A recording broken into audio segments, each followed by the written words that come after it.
In this video, we will discuss the topic epiphysis. So before that, we will see the parts of a growing bone, a growing long bone. So a typical long bone develops from a preformed model of hyaline cartilage.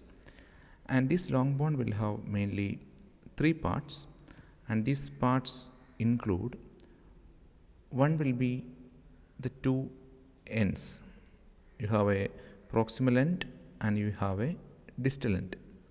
After that, there will be an intervening shaft region. These two ends are formed by secondary centers of ossification, and the shaft is formed by the primary center of ossification generally. Primary center means the center of ossification appearing before birth. Secondary means the center of ossification appearing after birth.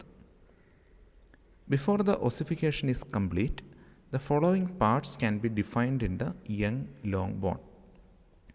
So we have the epiphysis on either end. Then we have an epiphyseal plate over here. Then the metaphysis.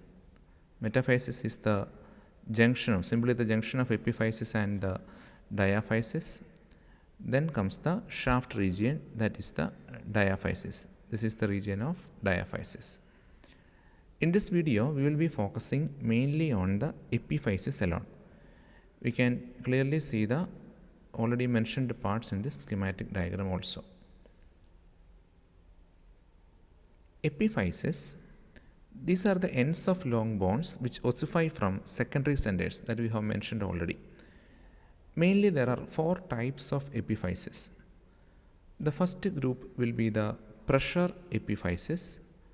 The next group, traction epiphysis. Then atavistic epiphysis. Last comes the aberrant epiphysis. We will see one by one. The pressure epiphysis. It is covered by an articular cartilage and takes part in the transmission of body weight. Examples: head of femur, head of humerus, lower end of radius, etc. The main point is they take part in the transmission of body weight. Pressure is involved in their formation. The next group will be the traction epiphysis. It is produced by a pull of the muscle or group of muscles. Example: greater and lesser trochanters of femur or greater and lesser tubercles of humerus.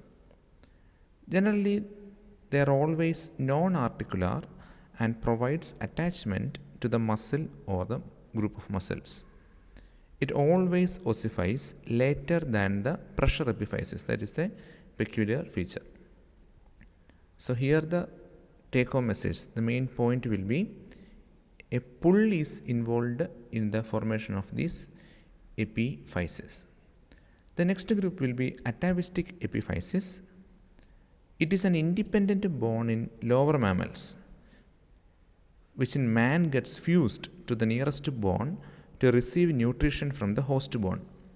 It grows like a parasite, and especially in humans, they will not be having much of a functional importance. Examples include coracoid process of scapula, posterior tubercle or lateral tubercle of talus, which is otherwise known as the os trigonum.